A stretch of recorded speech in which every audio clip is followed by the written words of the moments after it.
밤바다 위 태종대 등대. 20살 청년이 절벽 난간 끝에 매달렸습니다. 예, 거기서 한 발만 뒤로 멈춰. 등대지기 노인이 안전 로프를 던졌어요. 뒤에선 검은 정장의 사내들이 쫓아오고 있었죠. 몇 시간 후 등대 꼭대기. 넌 그냥 고아야. 주워온 놈이라고. 이선아의 손가락이 하온의 뺨을 톡톡 쳤습니다. 한유해운? 꿈깨. 얼굴 좀 봐. 그냥 거지 새끼지. 청년의 눈에서 눈물이 흘렀어요. 10명이 지켜보는 앞이었죠. 그들은 몰랐습니다. 이 청년의 손목에 새겨진 앵커 반점이 무엇을 의미하는지, 그리고 곧 모든 게 뒤집힐 거라는 것을. 오늘 이야기 시작하기 전에 구독과 좋아요와 함께 어디서 보고 계신지 댓글로 남겨주세요. 그럼 이야기 시작하겠습니다. 겨울 바다는 검었습니다. 태종대 절벽 끝자락에서 파도 소리가 우렁차게 올라왔죠. 달빛마저 구름에 가려진 어둠 속 산책로를 따라 거친 숨소리가 흩어졌습니다. 20살 남짓한 청년 하온이 난간을 붙잡고 뒤를 돌아봤어요. 100m쯤 떨어진 곳에서 손전등 불빛 2개가 흔들렸습니다. 그 빛들이 점점 가까워지고 있었죠. 하온의 검은 운동복은 땀에 젖어 등에 달라붙었습니다. 11월의 차가운 바닷바람이 볼을 때렸지만 몸은 뜨거웠어요. 난간 너머로 고개를 내밀자 아찔한 절벽 아래 안반들이 보였습니다. 파도가 부딪힐 때마다 하얀 포말이 일었다가 사라졌죠. 도망칠 곳이 없었습니다. 오른쪽은 막다른 전망대, 왼쪽 길로는 추격자들이 다가오고 있었어요.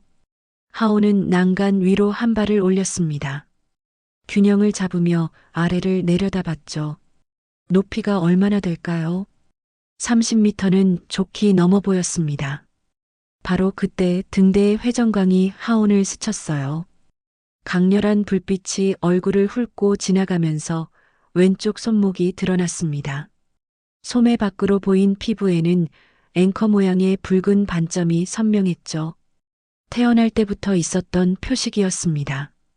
하온은 재빨리 소매를 내렸어요. 손전등을 든 사내들의 발소리가 점점 가까워졌습니다. 굵은 숨소리와 함께 욕설이 들려왔죠. 하온은 난간 위에서 몸을 돌렸습니다. 뛰어내릴 각도를 재고 있었어요. 물이 깊은 곳을 찾아야 했습니다. 그런데 갑자기 날카로운 호루라기 소리가 울렸죠. 산책로 반대편에서 한 남자가 뛰어오고 있었습니다. 등대 관리인 제복을 입은 50대 남자였어요. 강진성은 20년째 이곳을 지키는 베테랑이었습니다. 그는 단번에 상황을 파악했죠. 난간 위의 청년, 쫓아오는 사내들, 그리고 절벽 아래 거친 파도. 진성은 허리춤에서 안전 로프를 꺼내며 외쳤습니다. 예, 거기서 한 발만 뒤로 멈춰. 단호하면서도 차분한 목소리였어요. 동시에 로프가 정확하게 하온 앞으로 날아들었습니다. 하온은 반사적으로 로프를 잡았죠. 그 순간 추격자들도 멈춰섰습니다. 진성이 천천히 다가왔어요. 그는 하온과 추격자들을 번갈아 보며 말했습니다. 여기는 위험구역이에요.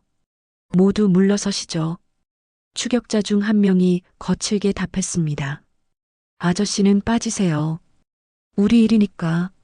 하지만 진성은 꿈쩍하지 않았어요. 그는 하온을 보며 조심스럽게 손을 내밀었습니다. 하온의 눈동자가 흔들렸죠. 두려움과 절박함이 뒤섞인 표정이었습니다. 등대 불빛이 다시 한번 그들을 비췄어요. 밤바다 위로 달이 구름 사이로 얼굴을 내밀었습니다. 은빛 물결이 일렁였죠. 하온은 여전히 난간 위에 서 있었습니다. 로프를 쥔 손이 떨리고 있었어요. 추격자 중 키가 작은 사내가 한 발 앞으로 나섰습니다. 얘야, 엄마가 찾으신다. 조용히 가자. 목소리는 부드러웠지만 눈빛은 날카로웠죠. 하오는 본능적으로 알았습니다. 저 말이 거짓이라는 것을. 어머니는 3년 전에 돌아가셨으니까요. 다른 사내가 주머니에서 무언가를 꺼내는 신용을 했습니다. 하온의 몸이 경직됐어요. 그 순간 새벽마다 신문을 배달하며 익혔던 감각이 되살아났습니다. 좁은 골목의 담장을 타고 넘던 기억이었죠. 하온은 로프를 놓고 재빨리 몸을 틀었습니다. 난간 바깥쪽으로 몸을 던지듯 내렸다가 철제 기둥을 잡고 옆으로 이동했어요. 절벽에 붙어 있는 좁은 해안 계단이 보였습니다. 관광객 출입 금지 구역이었죠. 하오는 망설임 없이 뛰어내렸습니다. 발이 계단에 닿는 순간 미끄러졌어요. 이끼가 낀 돌계단은 물기로 미끄러웠습니다. 하온이 균형을 잃고 넘어지려는 찰나 누군가 팔을 잡아당겼죠. 강진성이었습니다. 그는 언제 내려왔는지 이미 계단 중간에 서 있었어요. 사내들도 뒤따라 내려왔습니다. 앞서던 사내가 하온을 잡으려 손을 뻗었죠. 그런데 진성의 움직임이 빨랐습니다. 오른손으로 사내의 손목을 잡아 비틀었어요. 해군 특수부대에서 배운 제압술이었습니다. 사내가 비명을 지르며 무릎을 꿇었죠. 다른 사내가 달려들었습니다. 진성은 몸을 낮추며 어깨로 받아쳤어요. 사내의 몸이 난간 밖으로 기울었습니다. 아래는 날카로운 안반이었죠. 진성이 재빨리 사내의 옷깃을 잡아당겼습니다. 턱 밑까지 끌어올린 뒤 계단에 내동댕이 쳤어요. 다시 한번 덤비면 다음엔 못 잡아줍니다. 차가운 경고였죠. 사내들은 서로를 부축하며 뒤로 물러났습니다. 바로 그때 누군가의 휴대폰이 울렸어요. 손목을 부여잡던 사내가 떨리는 손으로 전화를 받았습니다. 화면에는 번호가 표시되지 않았죠. 익명 전화였습니다. 네, 알겠습니다. 짧은 통화가 끝났어요. 사내의 얼굴이 창백해졌습니다. 수화기 너머에서 들려온 목소리는 단 한마디뿐이었죠. 오늘 안으로 처리해. 사내들이 다시 움직이려 했습니다. 하지만 진성이 가로막았어요. 그의 눈빛이 예사롭지 않았습니다. 20년간 등대를 지키며 수많은 사람을 만났지만 이런 상황은 처음이었죠. 진성이 하온을 뒤로 밀며 보호했습니다. 그 과정에서 하온의 소매가 다시 걷혔어요. 달빛 아래 앵커 모양의 붉은 반점이 선명하게 드러났습니다. 진성의 시선이 그곳에 멈췄죠. 순간 그의 얼굴이 굳어졌습니다. 이 반점, 설마. 진성의 목소리가 떨렸어요. 마치 오래전 잊었던 무언가를 떠올린 듯 했습니다. 하온은 당황해서 소매를 내렸지만 이미 늦었죠. 진성의 눈에는 놀라움과 두려움이 동시에 떠올랐습니다. 사내들도 이상한 기운을 느꼈어요. 뭘 본 거예요, 아저씨? 진성은 대답하지 않았습니다. 그저 하온을 물끄러미 바라볼 뿐이었죠. 마치 20년 전의 기억이 되살아나는 듯한 표정이었습니다. 파도 소리가 더욱 거세게 들려왔어요. 등대 불빛이 네 사람을 차례로 비췄습니다. 하온의 불안한 얼굴, 진성의 경직된 표정, 그리고 혼란스러워하는 사내들. 모두가 각자의 생각에 잠겨 있었죠. 이것은 단순한 추격이 아니었습니다. 등대 관리실의 철문이 무겁게 닫혔습니다. 진성이 빗장을 걸고 돌아섰을 때 하온은 벽에 기댄 채 거친 숨을 몰아쉬고 있었죠. 작은 사무실 안에는 오래된 무전기와 서류 캐비닛이 놓여 있었습니다. 벽면에는 해도와 조류 시간표가 빼곡했어요. 진성이 물 한 잔을 건넸습니다. 천천히 마셔요. 그리고 설명해 보세요. 왜 쫓기고 있는 거죠? 하온이 떨리는 손으로 물잔을 받았어요. 한 모금 마신 뒤 힘겹게 입을 열었습니다. 새어머니가 보낸 사람들이에요. 진성의 눈빛이 날카로워졌죠. 하온은 잠시 망설이다가 말을 이었습니다. 이선아라고 해요. 아버지가 돌아가신 뒤로 저를 학대했죠. 기억이 되살아나는 듯 하온의 얼굴이 일그러졌습니다. 새벽 4시에 일어나 신문 배달을 했던 날들, 겨울에도 난방 없는 다락방에 갇혔던 밤들, 영하의 날씨에 베란다에 세워뒀던 체벌들이 스쳐 지나갔죠.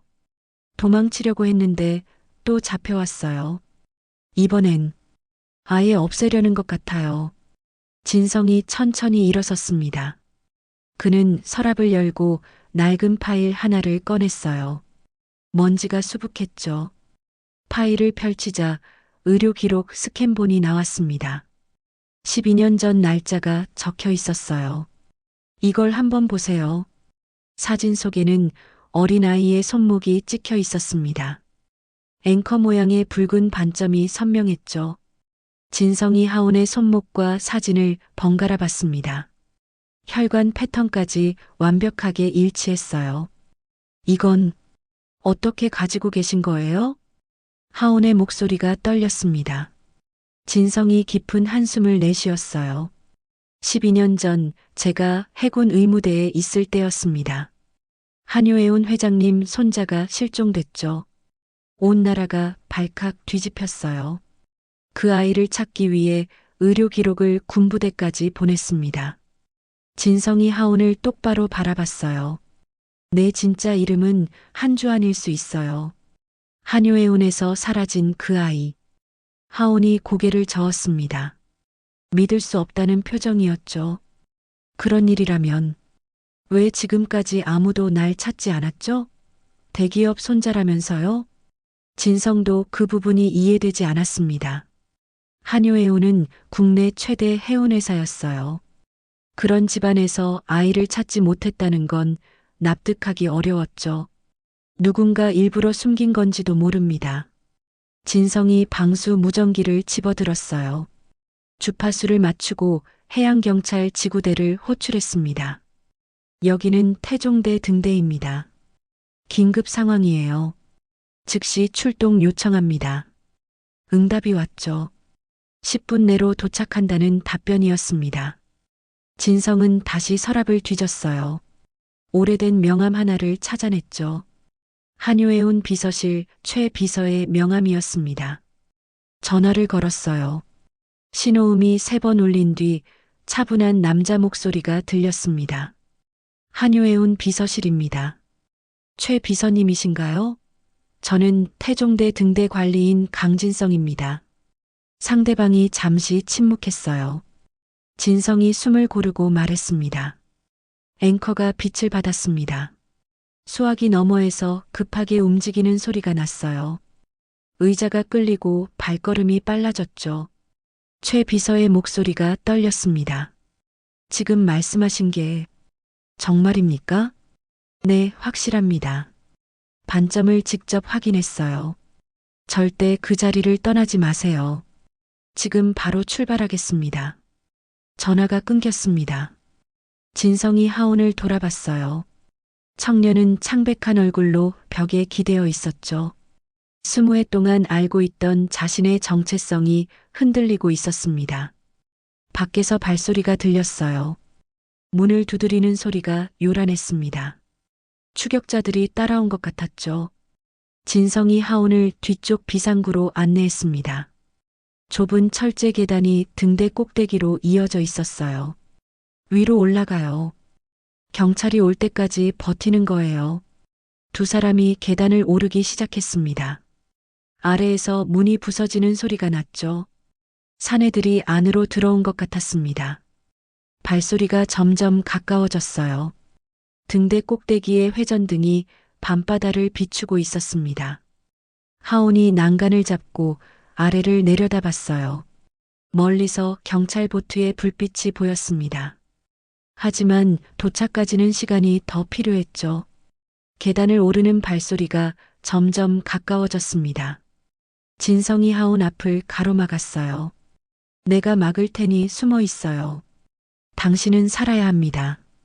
한효해운이. 아니, 이 나라 해운업의 미래가 달려있을지도 몰라요. 하온이 이해할 수 없다는 표정으로 물었죠. 왜 절 도와주시는 거예요? 진성이 쓴웃음을 지었습니다. 12년 전 그 아이를 찾지 못한 게 늘 마음에 걸렸어요. 이번엔 꼭 지키고 싶습니다. 철제 문이 열리며 사내들이 모습을 드러냈어요. 하지만 이번엔 혼자가 아니었습니다. 검은 정장을 입은 여자가 함께 있었죠. 이선아였습니다. 그녀의 차가운 눈빛이 하온을 향했어요. 이선아가 한 걸음 앞으로 나섰습니다. 40 중반의 그녀는 검은 코트를 입고 있었어요. 붉은 립스틱이 등대 불빛 아래서 섬뜩하게 빛났죠. 그녀는 핸드백에서 휴대폰을 꺼냈습니다. 하온을 보며 비웃듯 말했어요. 도망칠 곳이 있을 것 같아? 이선아가 전화를 걸었습니다. 스피커폰을 켰죠. 신호음이 울리더니 굵은 남자 목소리가 들려왔어요. 준비됐습니다. 애가 말을 안 듣네요. 본때를 보여줘야겠어요. 통화를 끊고 이선아가 하온에게 다가섰습니다. 거리가 좁혀질수록 하온의 몸이 뒤로 밀렸어요. 등 뒤로는 차가운 난간이 닿았죠. 돈 들고 오면 내 방 따뜻하게 해줄게. 이선아의 목소리에 조롱이 묻어났습니다. 그녀가 이어 말했어요. 아버지 보험금 다 써버렸다고? 그래서 도망친 거야? 참 못난 놈이네. 아버지가 불쌍해서 어떡하니? 하온의 눈가가 붉어졌습니다. 주먹을 꽉 쥐었지만 떨림을 멈출 수 없었죠. 보험금은 새어머니가 다 가져갔잖아요. 증거 있어? 이선아가 코웃음을 쳤어요. 그녀는 하온의 뺨을 손가락으로 톡톡 쳤습니다. 넌 그냥 고아야. 주워온 놈이라고. 내 아버지도 그렇게 말했어. 불쌍해서 키워준 거래. 거짓말이었습니다. 하지만 그 말들이 하온의 가슴을 후벼 팠죠. 이선아가 계속했어요. 한유해운? 꿈깨. 내가 그런 집 아이일 리 없잖아. 얼굴 좀 봐. 그냥 거지 새끼지. 욕설이 이어졌습니다. 하온은 귀를 막으려 했지만 소용없었어요.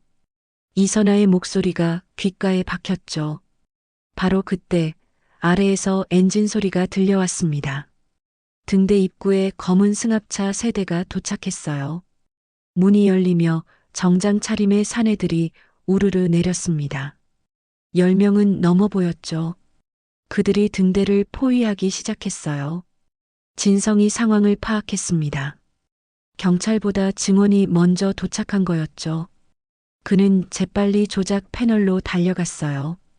등대 회전광의 주파수를 조정했습니다. 3번 짧게, 3번 길게, 다시 3번 짧게. SOS 신호였습니다. 바다 위의 모든 선박이 알아볼 수 있는 국제조난 신호였죠. 멀리 있는 해경 보트가 속도를 높였어요. 다른 어선들도 등대 쪽으로 방향을 틀었습니다. 하온은 모든 걸 지켜보고 있었어요. 자신 때문에 벌어진 일이었죠. 선한 사람이 위험에 빠졌습니다. 아래에서 올라오는 발소리가 점점 많아졌어요. 증원 병력이 계단을 오르고 있었습니다. 나한테 가족은 없어요. 하온이 중얼거렸습니다. 목소리에는 깊은 절망이 묻어났죠. 이선아가 만족스러운 표정을 지었어요. 이제야 정신 차렸네. 그래, 넌 혼자야. 하온이 진성을 바라봤습니다. 노인은 여전히 SOS 신호를 보내고 있었어요. 자신을 구하려고 애쓰는 모습이 더욱 미안했죠. 나 때문에 어르신까지. 하온의 목소리가 떨렸습니다. 자책감이 밀려왔어요. 20해 동안 남에게 폐만 끼치며 살았다는 생각이 들었죠. 이번에도 마찬가지였습니다. 하온이 갑자기 돌아섰어요. 등대 꼭대기의 비상문을 향해 달려갔습니다. 진성이 놀라서 소리쳤죠. 안 돼. 거기는 위험해. 하지만 하온은 멈추지 않았어요. 문고리를 잡고 힘껏 당겼습니다. 강한 바닷바람이 안으로 밀려들었죠. 문 밖은 좁은 발판뿐이었어요. 아래로는 검은 바다가 소용돌이쳤습니다. 하얀 포말이 안반에 부딪혀 산산이 부서졌어요. 칠흑 같은 어둠 속에서 파도 소리만 우렁찼죠. 하온이 한 발을 내디뎠습니다. 발판이 미끄러웠어요. 바람이 몸을 잡아당기는 것 같았죠. 이선아가 비명을 질렀습니다. 아, 거기서 뭐 하는 거야? 그녀도 하온이 정말로 뛰어내릴까봐 두려웠던 거예요. 죽으면 모든 게 끝이었죠. 보험금도 협박도 모든 계획이 물거품이 되는 거였습니다. 진성이 천천히 다가갔어요. 하온 씨, 제발 들어와요. 이건 해결책이 아니에요. 하온이 뒤를 돌아봤습니다. 눈에는 눈물이 고여 있었어요. 하지만 그 안에는 이상한 빛이 있었죠. 절망도 분노도 아닌 다른 무언가였습니다. 어르신, 저 때문에 죄송해요. 아니에요. 당신은 혼자가 아니에요. 누군가는 분명 당신을 기다리고 있어요. 진성의 목소리에 간절함이 묻어났습니다. 하온의 몸이 흔들렸어요. 바람 때문인지 망설임 때문인지 알 수 없었죠. 등대 불빛이 다시 한번 SOS 신호를 보냈습니다. 짧게 3번, 길게 3번, 다시 짧게 3번. 구조 신호가 밤하늘을 가르며 퍼져나갔어요. 멀리서 사이렌 소리가 들려왔죠. 경찰이 가까워지고 있었습니다. 사내들이 옥상 문을 부수고 들어왔어요. 10명이 넘는 사람들이 좁은 공간을 가득 채웠습니다. 하온은 여전히 발판 위에 서 있었죠. 한 발만 더 내디디면 끝이었어요. 이선아가 다급하게 소리쳤습니다. 잡아. 빨리 잡으라고. 사내들이 앞으로 나섰어요. 하지만 진성이 팔을 벌려 막아섰습니다. 한 발만 더 다가오면 이 아이는 정말로 뛰어내릴 거예요. 긴장감이 극에 달했죠. 모두가 숨을 죽이고 하온을 바라봤습니다. 그때 하온의 눈빛이 변했어요. 맑아졌습니다. 무언가 결심한 듯한 표정이었죠. 그는 천천히 발판에서 내려왔어요. 문을 닫고 돌아섰습니다. 다시 일어서겠습니다. 작지만 단단한 목소리였어요. 하온이 이선아를 똑바로 바라봤죠. 더 이상 고개를 숙이지 않았습니다. 하온의 눈앞에 갑자기 다른 풍경이 펼쳐졌습니다. 10살 때의 기억이었어요. 부산 영도대교 아래 일요일 오후의 바닷가. 파란 작업복을 입은 남자가 비눗방울을 불고 있었죠. 정민우, 아버지라고 부르던 사람이었습니다. 사실은 한유해운의 운전기사였지만 하온에게는 유일한 보호자였어요. 비눗방울이 바람에 날렸습니다. 햇빛을 받아 7빛깔로 반짝였죠. 민우가 하온의 어깨에 손을 얹었어요. 거친 손이었지만 따뜻했습니다. 주하나, 숨 쉬는 법 가르쳐 줄까? 어린 하온이 고개를 들었어요. 민우가 천천히 숨을 들이쉬었습니다. 하나, 둘, 셋. 멈췄다가 다시 내쉬었죠. 길고 고른 호흡이었어요. 파도는 밀려와도 숨은 내가 고른다.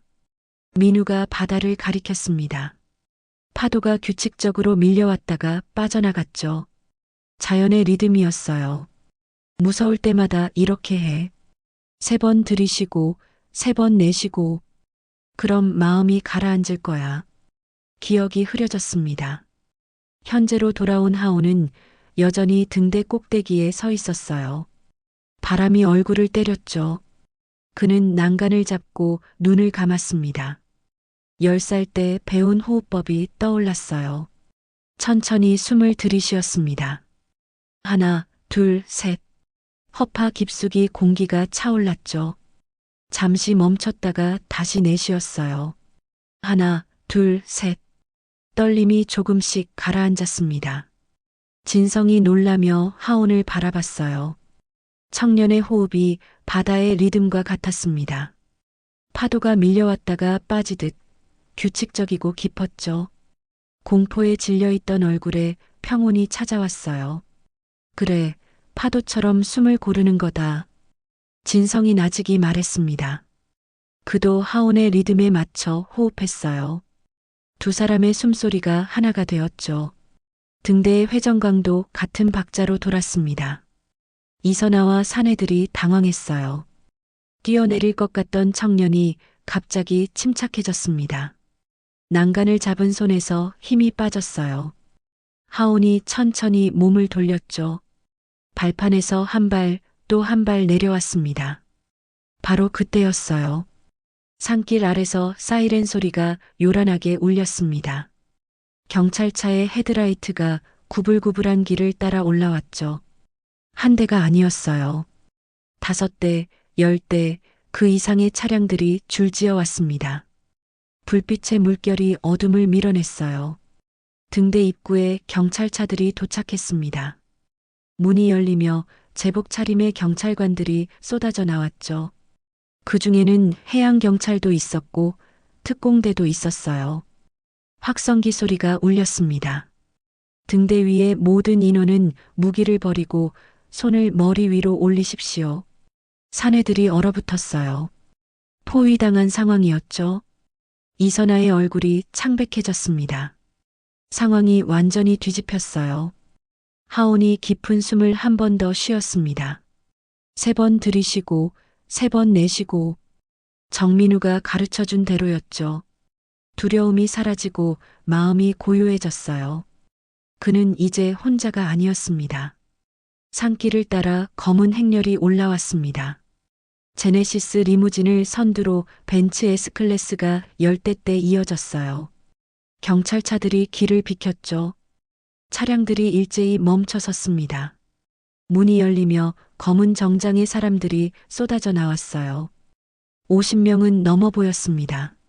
그들이 일제히 고개를 숙였어요. 정확히 45도의 각도였죠. 맨 앞 차량의 뒷문이 열렸습니다. 백발의 여성이 내렸어요. 70대 중반으로 보였지만 자세는 꼿꼿했죠. 한효애운 회장 한미정이었습니다. 그녀가 등대를 올려다봤어요. 회전광 아래 서 있는 하온의 모습이 보였습니다. 한미정의 다리가 떨렸어요. 비서가 부축하려 했지만 그녀는 뿌리쳤죠. 혼자 힘으로 계단을 올랐습니다. 등대 꼭대기에 도착한 한미정이 하온을 바라봤어요. 눈물이 주르륵 흘러내렸습니다. 그녀는 그 자리에 무릎을 꿇었어요. 떨리는 손을 뻗었지만 닿지 못했죠. 주하나. 목소리가 갈라졌습니다. 하온이 당황해서 뒤로 물러났어요. 한미정이 손가방에서 서류 뭉치를 꺼냈죠. 법무팀 직인이 찍힌 문서였습니다. 내 아버지가 살아있어. 도윤이가, 내 아들이 살아있단다. 하온의 눈이 커졌어요. 한미정이 서류를 펼쳤습니다. 12년 전 내가 태어난 날이었어. 누군가 산모에게 독을 탔지. 병원에 화재가 났고 신생아실에서 내가 사라졌어. 서류에는 당시 병원 CCTV 캡처 사진이 있었습니다. 검은 옷의 인물이 신생아를 안고 비상구로 나가는 장면이었죠. 도윤이는 충격으로 정신이 무너졌어. 지금도 병원에 있단다. 한미정의 비서가 태블릿을 건넸어요. 화면에는 병원 침대에 누운 남자가 보였습니다. 마른 얼굴이었지만 하온과 닮은 구석이 있었죠. 이선아의 얼굴이 흙빛이 되었어요. 한미정이 일어섰습니다. 그녀의 눈빛이 차가워졌죠. 황동식 COO와 이선아. 남매였더군요. 비서가 또 다른 서류를 꺼냈어요. 가족관계 증명서였습니다. 황동식과 이선아가 친남매로 기록되어 있었죠. 회사를 삼키려고 후계자를 없앤 거였어. 12년을 기다렸는데 주한이가 살아있다는 걸 알고 오늘 밤 제거하려 했지. 한미정이 휴대폰을 꺼냈습니다. 녹음 파일을 재생했어요. 오늘 안으로 처리해. 흔적 없이. 황동식의 목소리였습니다. 이선아가 대답하는 소리도 들렸죠. 걱정 마세요, 오빠. 이번엔 확실히 끝낼게요. 통화 녹취였어요. 한효해운 법무팀이 법원 영장을 받아 확보한 증거였죠. 강진성이 앞으로 나섰습니다. 저도 증언하겠습니다. 오늘 밤 여기서 본 모든 것을. 그가 가슴 주머니에서 소형 녹음기를 꺼냈어요. 빨간 불이 켜져 있었죠. 처음부터 모든 대화를 녹음하고 있었던 겁니다. 등대지기로서 바다를 지켰듯이 이번엔 진실을 지키겠습니다. 진성이 해양경찰 대장에게 고개를 끄덕였어요. 체포작전의 신호였죠. 경찰들이 일제히 움직였습니다. 이선아와 사내들을 포위했어요. 수갑이 채워졌죠. 이선아가 발악했지만 소용없었습니다. 거짓말이야. 다 거짓말이라고. 하지만 아무도 듣지 않았어요. 증거는 명백했고 증인도 있었죠. 한미정이 다시 하온에게 다가갔습니다. 미안하다, 주하나. 할머니가 너무 늦었구나. 그녀의 주름진 손이 하온의 뺨을 어루만졌어요. 따뜻한 손길이었죠. 하온의 눈에서 눈물이 흘렀습니다. 20해 만에 느끼는 진짜 가족의 온기였어요. 검은 정장의 사람들이 다시 고개를 숙였습니다. 한효해운의 직원들이었어요. 잃어버린 후계자를 되찾은 순간이었죠. 등대 불빛이 그들을 비췄습니다. 어둠이 걷히고 새벽이 다가오고 있었어요.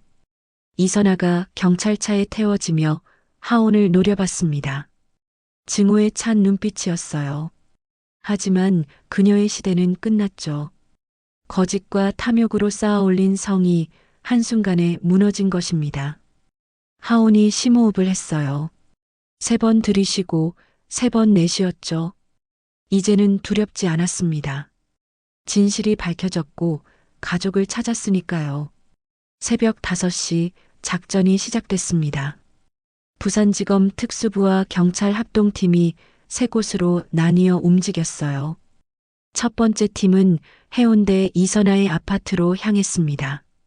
두 번째는 영도 창고지대로, 세 번째는 중구 한효해운 본사 건물로 출동했죠. 해운대 타워팰리스 32층. 이선아는 잠옷 차림으로 끌려 나왔습니다. 형사들이 집안을 뒤지기 시작했어요. 금고가 열리자 현금 다발과 통장들이 쏟아졌죠. 그중 하나에 특이한 기록이 있었습니다. 7년 전 5억 원 입금이요? 형사가 통장을 들어 보였어요. 입금인은 황동식이었죠. 날짜를 확인하니 정민우가 교통사고로 사망한 직후였습니다. 아동학대와 공갈 혐의에 더해 살인 공모 정황까지 드러난 거였어요. 영도 창고는 음산했습니다. 이건우가 운영하는 폐기물 처리장이었죠. 그는 이선아의 사촌 오빠였어요. 경찰이 들이닥치자 당황한 표정으로 뒤로 물러났습니다. 파쇄기 멈춰. 형사가 소리쳤어요. 컨베이어 벨트 위에 상자들이 놓여 있었죠. 그중 하나를 열자 오래된 VHS 테이프가 나왔습니다. 12년 전 병원 CCTV 백업이었어요. 이거 왜 안 버렸어요? 이건우가 입술을 깨물었죠. 보험이었습니다. 언젠가 황동식을 배신할 때를 대비한 증거였어요. 서랍에서는 정민우의 차량 정비 기록이 나왔습니다. 브레이크 오일 교체 메모에 이건우의 서명이 있었죠. 한효해운 본사 최상층. 황동식은 서류를 태우고 있었어요. 하지만 이미 늦었죠. 특수부 검사가 영장을 들이밀었습니다. 횡령 및 살인교사 혐의로 체포합니다. 황동식의 컴퓨터가 압수됐어요. 하드디스크에는 12년간의 범죄 기록이 고스란히 남아 있었죠. 이선아와 주고받은 메시지, 자금 이동 내역, 그리고 오늘 밤 하온 제거를 지시한 통화 녹음 파일까지. 집무실 금고에서는 이중 장부가 발견됐습니다. 한효해운 자금 3천억 원을 빼돌린 흔적이었어요. 해외 페이퍼 컴퍼니를 통한 자금 세탁 경로도 명백했죠. 황동식이 수갑을 찬 채 끌려나갔습니다. 한때 한효애운의 실세였던 남자의 몰락이었어요. 일주일 뒤 부산지검 대회의실 검사가 브리핑을 시작했습니다. 기자들이 가득 찼어요. 한주안 군 실종 사건의 전모가 밝혀졌습니다. 앵커 모양 혈관 반점에 의료 사진이 일치했고 태종대 등대의 SOS 로그가 확인됐습니다. 스크린에 증거들이 떴어요. 병원 CCTV, 통화 녹취, 자금 추적 결과가 차례로 공개됐죠. 황동식은 회사 승계를 노리고 후계자 제거를 기획했습니다. 이선아는 납치된 아이를 정아온으로 키우며 학대했고 이건우는 증거인멸과 정민우 살해에 가담했습니다. 법정은 숙연했습니다. 재판장이 판결문을 읽기 시작했어요. 이선아에게 징역 12년, 아동학대와 공갈, 그리고 살인 방조 혐의였죠. 이건우는 징역 25년, 방화와 살인, 증거인멸이 인정됐습니다. 황동식은 가장 무거운 형을 받았어요. 피고인 황동식에게 징역 30년을 선고합니다. 살인교사와 특정경제범죄 가중처벌법상 횡령이었죠. 법정에서 끌려나가는 그의 얼굴은 무표정했습니다. 모든 게 끝났다는 걸 알고 있었어요. 판결 후 법원 앞 하온이 한미정과 나란히 섰습니다. 기자들이 마이크를 들이밀었어요. 이제 한주안으로 개명하시나요? 하온이 고개를 저었습니다. 조용하지만 단호한 목소리로 말했어요. 정아온이란 이름도 제 삶의 일부입니다. 날 길러준 이름도 나예요. 그는 잠시 숨을 고르고 덧붙였죠. 법적으로는 한주안이지만 정아온이란 이름도 함께 쓰겠습니다. 두 개의 성을 가진 사람으로 살아가려고요. 한미정이 손자의 어깨를 감쌌어요. 따뜻한 손길이었죠. 기자들이 셔터를 눌렀습니다. 할머니와 손자의 재회를 담는 순간이었어요. 강진성도 그곳에 있었습니다. 해군 정복을 입고 증인으로 출석했던 그가 하온에게 다가왔어요. 잘 견뎌냈어요. 이제 숨 편히 쉬어도 됩니다. 하온이 고개를 숙였죠. 생명의 은인이자 진실의 증인이었던 노인에 대한 감사였습니다. 법원을 나서는 하온의 발걸음이 가벼웠어요. 봄볕이 따스했습니다. 부산 앞바다가 반짝였죠. 이제 두려움 없이 바다를 볼 수 있었어요. 파도가 밀려와도 당황하지 않을 수 있었습니다. 20해 만의 자유였어요. 정민우가 가르쳐준 호흡법이 떠올랐습니다. 3번 들이쉬고 3번 내쉬는 것. 하온은 깊게 숨을 들이쉬었어요. 상쾌한 바다 내음이 폐를 가득 채웠죠. 그의 손목에 앵커 반점이 햇빛을 받아 붉게 빛났습니다. 이제는 숨길 필요가 없었어요. 그것은 저주가 아니라 증표였으니까요. 한효애운 후계자의 표식이자 살아남은 자의 흔적이었죠. 한미정이 손자의 손을 잡았습니다. 집에 가자, 주안아. 하온이 고개를 끄덕였어요. 하지만 마음속으로는 두 이름을 함께 불렀죠. 한주안이자 정아온. 그가 살아온 모든 시간을 품은 이름이었습니다. 석 달이 지났습니다. 한효애운 대회의실에는 기자들이 가득했어요. 한미정 회장이 연단에 섰습니다. 그녀 옆에는 하온이 교복 차림으로 서 있었죠. 오늘 앵커 장학재단 설립을 발표합니다. 한미정의 목소리가 울려 퍼졌어요. 학대받는 아이들을 위한 재단이었죠. 첫 기금으로 100억 원이 출연됐습니다. 하온의 이름으로 된 신탁 계좌도 개설됐어요. 앵커처럼 버티게 아이들 곁에. 재단의 슬로건이 화면에 떴습니다. 하온이 작게 미소 지었어요. 자신과 같은 아이들이 더는 없길 바라는 마음이었죠. 태종대 등대. 강진성이 짐을 정리하고 있었습니다. 30년 근무를 마치는 날이었어요. 후임자에게 열쇠를 건네며 말했죠. 등대는 배가 아니라 사람을 비춥니다. 모자를 벗어 가슴에 댔어요. 등대를 한 번 더 둘러봤습니다. 회전광이 여전히 바다를 비추고 있었죠. 진성은 만족스러운 표정으로 계단을 내려갔어요. 영도 초등학교 운동장, 축구부 연습이 한창이었습니다. 하온이 골대 앞에 섰어요. 키퍼 장갑을 끼고 자세를 잡았죠. 공이 날아왔습니다.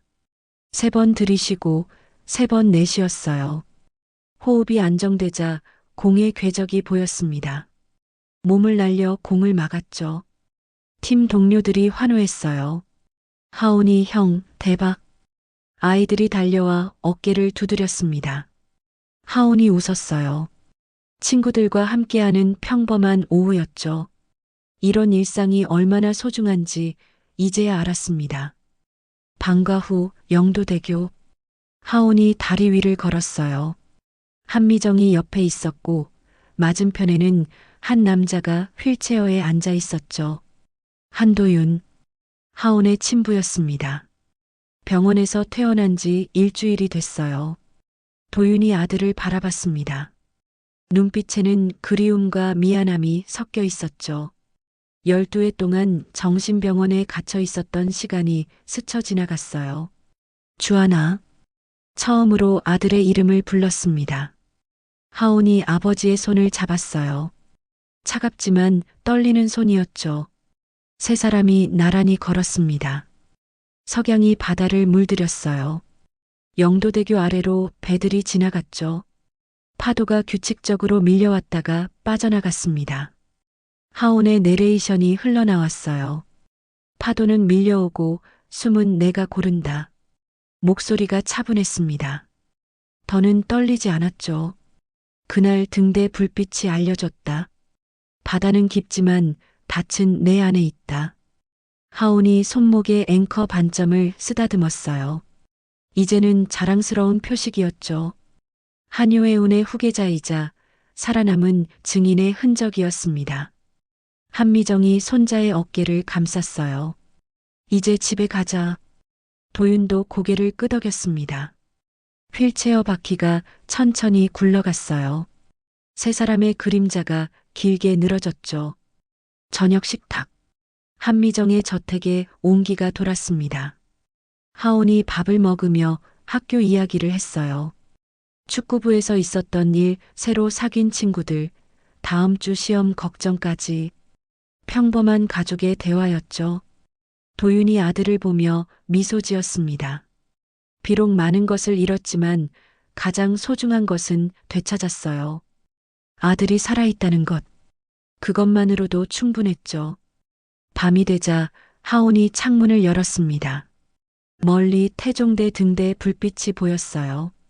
여전히 바다를 비추고 있었죠. 누군가를 구하고 길을 안내하며 희망을 전하고 있었습니다.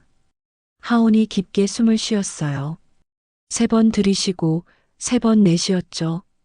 정민우가 가르쳐준 호흡법이었습니다.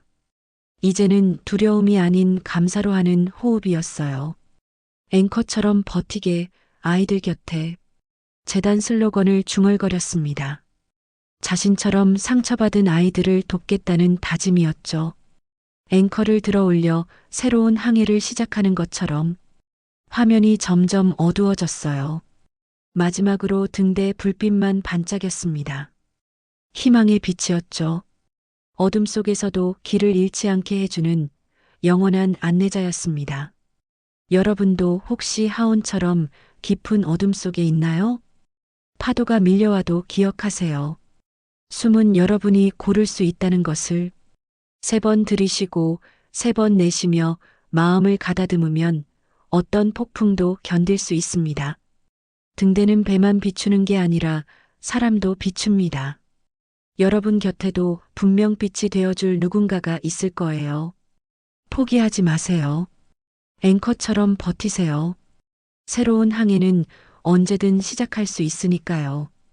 그럼 지금까지 희망 드라마였습니다. 구독, 좋아요 눌러주세요. 감사합니다.